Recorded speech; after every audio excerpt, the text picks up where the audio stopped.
Sure.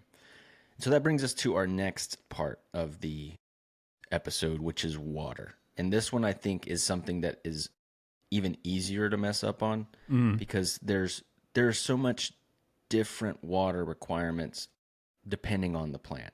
Depending on the weather, depending on your location, depending on what it's planted in. But it's also one of the funnier ones because, yeah, like Kirk said, there are some people who we talk to on a daily basis who I know before they even like fully admit it that they have loved that plant to death. They're like, I know that plants need water. And so every time I walk past it, I water it a little more.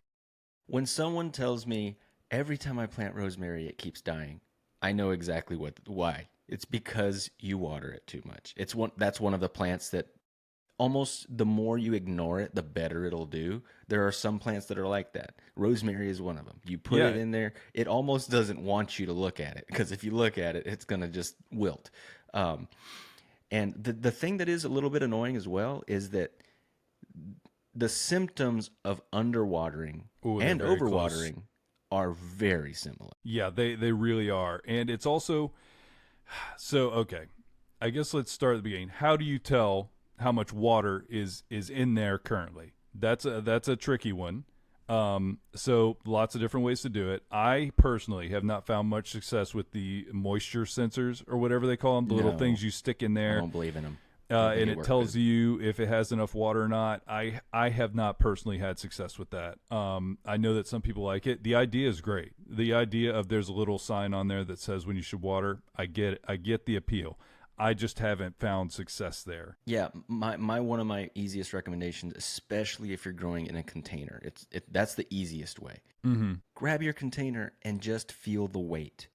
You can tell when your soil is saturated or when it is dry because there is a big weight difference because water is heavy.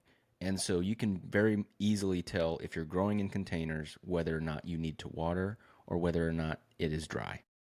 Yeah, absolutely. And it's one of those things where are you going to be able to do that the first time you pick up the pot? No. But once you do it for a week and you go out there and you're picking it up, you're going to be like, oh, I get it now. I see Hmm. where my water's at. That's literally all it takes is just pick it up every day for a week and you're going to start understanding this. And it is a very practical way to kind of figure it out. A And lot of that's one times of you the can, ways to listen to your plants. yeah. And a lot of times you can, okay, so some people literally will just stab their finger into the soil. Yes. That also will work. It does potentially disturb roots. It does potentially compact.